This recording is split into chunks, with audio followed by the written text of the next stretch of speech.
ایک دلچسپ تحقیق سے معلوم ہوا ہے کہ ورزش ایک جانب تو ہمارے لیے بہت سے فوائد رکھتی ہے، لیکن دوسری جانب ورزش کے فوائد اگلی نسل میں بھی منتقل ہوتے ہیں۔ چوہوں پر کی گئی تحقیق سے معلوم ہوا ہے کہ ان کے بچوں کے ڈی این اے کو تبدیل نہ کرتے ہوئے بھی ورزش کے فوائد ان میں منتقل ہوئے۔ تاہم انسانوں پر ایسے ہی اثرات کا جائزہ لینے کے لیے مزید تحقیق کی ضرورت ہے۔ ہم جانتے ہیں کہ باقاعدہ ورزش 50 سال کی عمر کے بعد بھی دماغ کو تازہ اور بہتر حالت میں رکھتی ہے۔ جوانی اور ادھیڑ عمری میں دماغی معمے حل کرنے اور ذہنی مقابلوں میں حصہ لینے سے ڈیمینشیا اور دیگر دماغی امراض کو ٹالا جا سکتا ہے۔ German centre for neurodegenerative diseases کے ماہرین نے چوہوں کو ایک متحرک میدان میں رکھا، جہاں انہوں نے خوب ورزش کی تو ان کے فوائد ان کے بچوں تک بھی منتقل ہوئے۔ ماہرین نے دریافت کیا کہ ورزش کرنے والے چوہوں کے بچوں نے سیکھنے اور اکتساب کے عمل میں بھی دیگر کے مقابلے میں بہترین کارکردگی دکھائی۔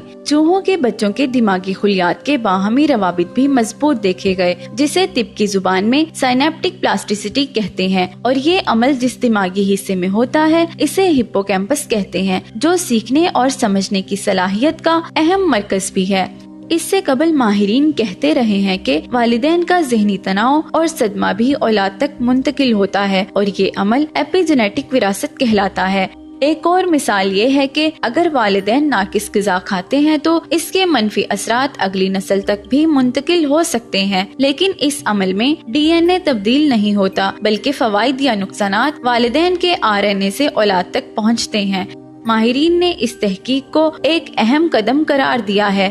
اگر یہ بات ثابت ہو جاتی ہے تو اس سے ایک اور سائنسی تصور فلائن ایفیکٹ کی تصدیق ہو سکتی ہے۔ فلائن ایفیکٹ کے تحت ترقی یافتہ ممالک میں رہنے والے افراد کی ہر نسل کا آئی کیو دوسری نسل سے زیادہ نوٹ کیا گیا ہے، اور یہ سلسلہ کئی اشروں سے جاری ہے، یعنی ذہین والدین کے بچے بھی بدتریج ذہین پیدا ہوتے ہیں۔ وجہ کچھ بھی ہو، ہم آئے دن ورزش کے فوائد سے آگاہ ہوتے رہتے ہیں، اور اب ورزش کی عادت خود آنے والی نسلوں کے لیے بھی مفید ثابت ہو سکتی ہے۔